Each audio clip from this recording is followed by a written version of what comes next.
is a support group to encourage each other, okay? Having right support and help and encouragement. Bingo. Of course, we need to be critical if we have certain problems also, but having the right support groups is crucial. Huge. So, thank you so much for everybody to come here. Short story about myself. Hans, Swedish, have an accent that you probably cannot understand. You're fabulous. Yes, I'm not bald. No, bald? No, I'm not bald. Looks so damn good in the hat, so I have to. I'm a real estate agent with Keller Williams out of Chino Hills. Currently, I have a project up in Chicago, mainly done wholesaling. Work as a real estate agent. I'm mainly working with investors because it's way more fun. And that's the reason why we're gonna circle around that charging thing again, because that's a disgrace to the profession that makes my blood boil. Okay, but because we have so many new members, that's new members in Wolfpack. I actually want to talk about something that we briefly discussed before, and that is, how do I get started?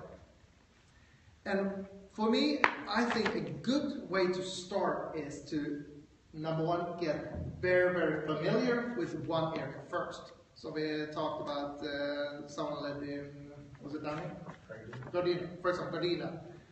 That you have a real estate agent that doesn't charge a good solid. Seriously, I can't get over that. It's ridiculous. You have an agent that pulls. If you live in a big city, that's narrowed down to a certain area.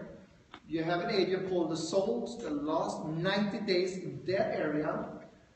You turn it into friggin' science to figure out exactly what the price per square foot is in that area, what the days of market is in that area, what is done to the house, if there's a lot of rehabs, what has been done to rehabs, is it mainly carpet, is it mainly tile, do they expect certain things?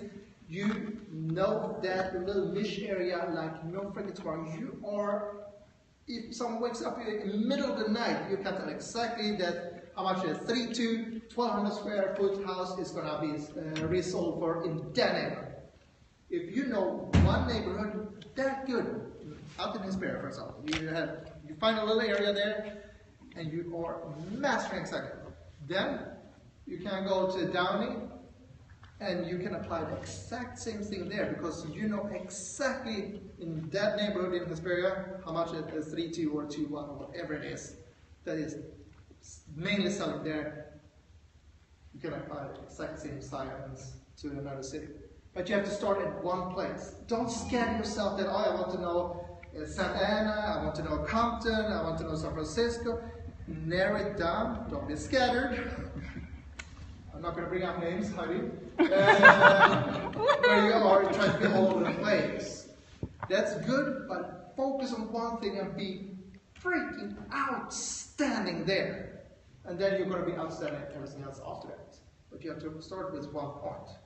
And that comes from a guy that used to be a little scattered, but older and wiser. I realized what I need to do, and that's one of the things is focusing and being freaking outstanding at what's a limited amount of things. I used to do taxes, I used to do so many things, and I realized that I just ate up my life, and I had no time left, and happy wife, happy life. That means I need to spend time with her, and therefore you need to figure out certain things. And focus. Then it doesn't matter if you have a 2-year-old too, that you require. No, you're tired. Very proud father. Anyways, that is one of the things I wanted to bring up was just for you, for people that are newer, just figure out what area. Secondly, we're going to get into agents. I did a comparison before that it's like everything else, you need to kiss a lot of frogs. It's a nice version of it before you find a good real estate agent.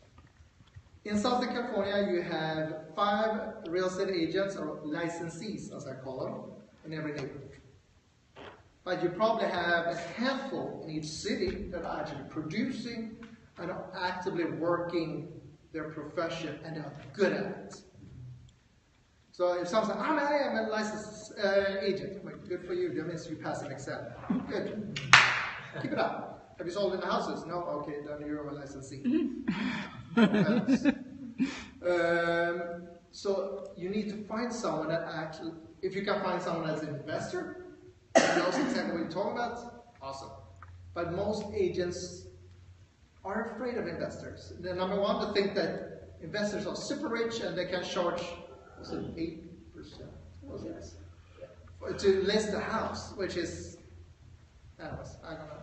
Besides that, they try to abuse the situation, which I think is unfair. You need to go out and talk to a lot of agents. You will find someone that is good for you, but you need to look for it. You need to talk to Bill, Chris. Do we have any other agents here? No, we don't. I'm hiring Bill. Pardon? He's good. Yeah, I'm impressed. Chris, me, and Louis is not here right now. Just talk. See, he was prepared. He brought stuff here, guys, today with active REOs. Isn't that freaking awesome?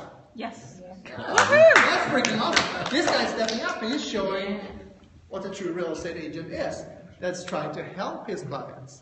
He's trying to increase his business, and he's trying to help people by being proactive and help. If someone says, to send you comps, I have to charge you $200 just to send you comps.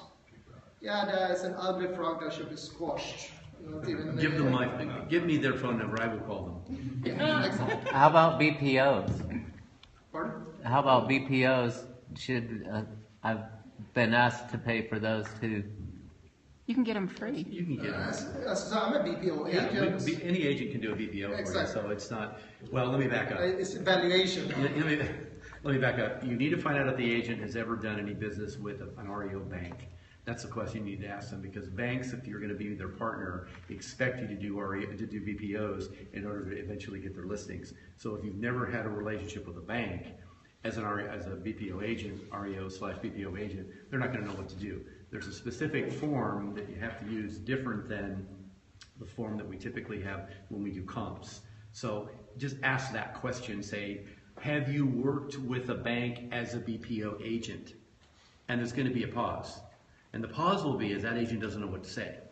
Because if they lie, then you catch them, they're out. And they may not have the ability to do it. So that's really what you want to kind of look for, is somebody who's actually filled out the form. I will send all of you a BPO or a BPO form so you can see what it looks like. That's from, I think it's from either Bank of America or Wells Fargo, whichever one we were with.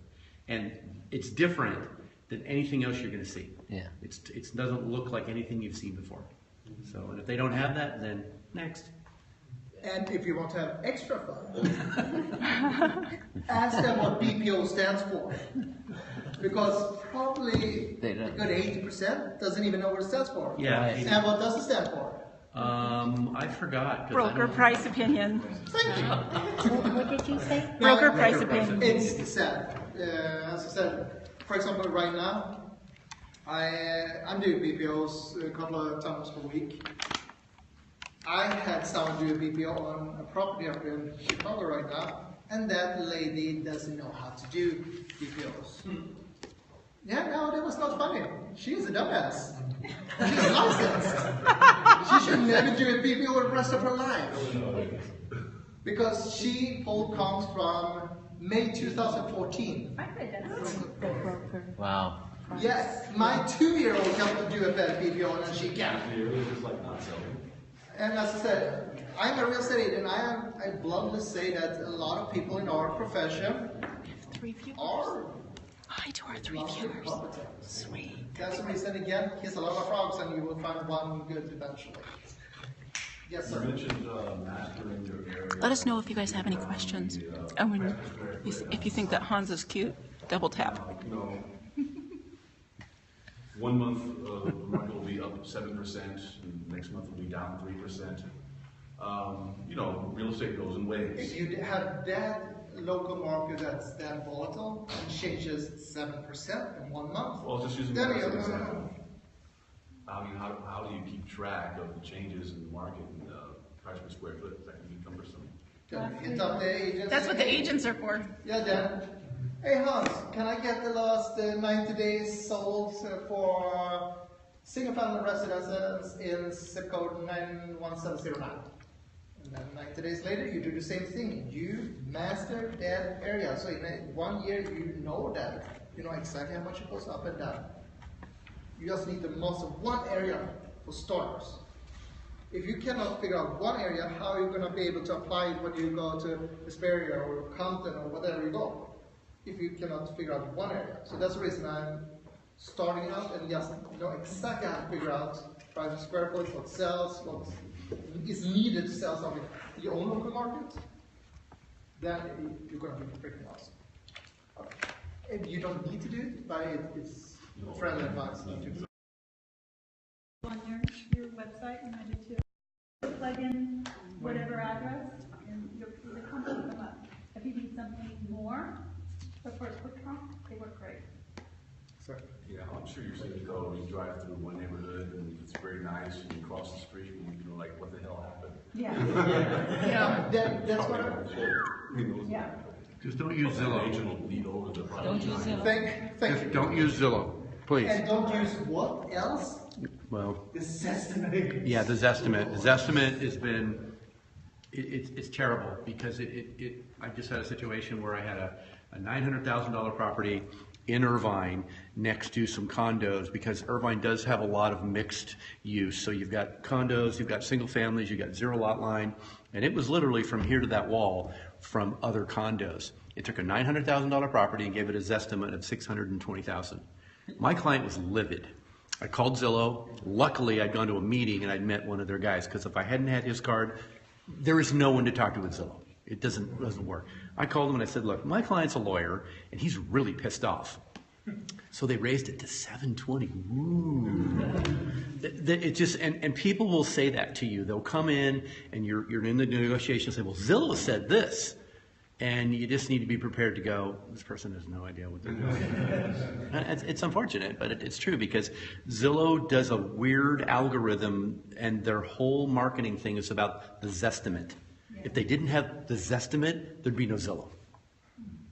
And they're the same guys that brought you the travel.com or whatever it was, Expedia. So they went from Expedia, did what they did with Expedia, and then they moved over to doing what they do now with Zillow. So just be careful with that, because sometimes you'll hear somebody say, oh, Zillow said this, and you're kind of going beneath your breath. Yeah, right. But Expedia is good though. That's the only difference. What about Redfin?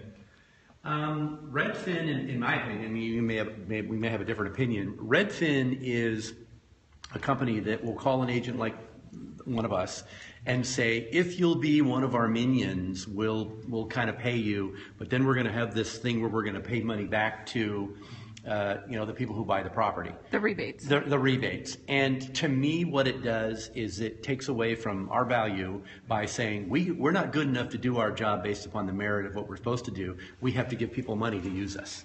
No, But you have the estimation. Yes, that because they do have we have to an release an estimation to Yeah, their estimations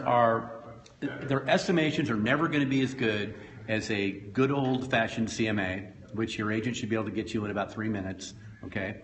And, the information that your agent knows about the area. And I don't know why it's so hard. Because we go to the MLS, we pull all the data that they have access to, but for some reason, there's just always this weird disparity. I don't know why. So unless I do a CMA, I don't trust it. My estimate on my house was, it said between 700 and 1.2. That's huge. How to change. Yes. Based on that difference, for example, where I live in Children's House, you have a street called Pipeline. And I know, the reason I know this is because an investor bought a house here. He thought it was worth around 530 for a 3.2. But the problem is that when you go on this side of Pipeline, suddenly it was 400. He pulled the right comps within a mile or half a mile or whatever he wanted, but he got the comps from an agent that doesn't know the area and doesn't know that you should not cross a major street because it makes a difference. That house is still on the market.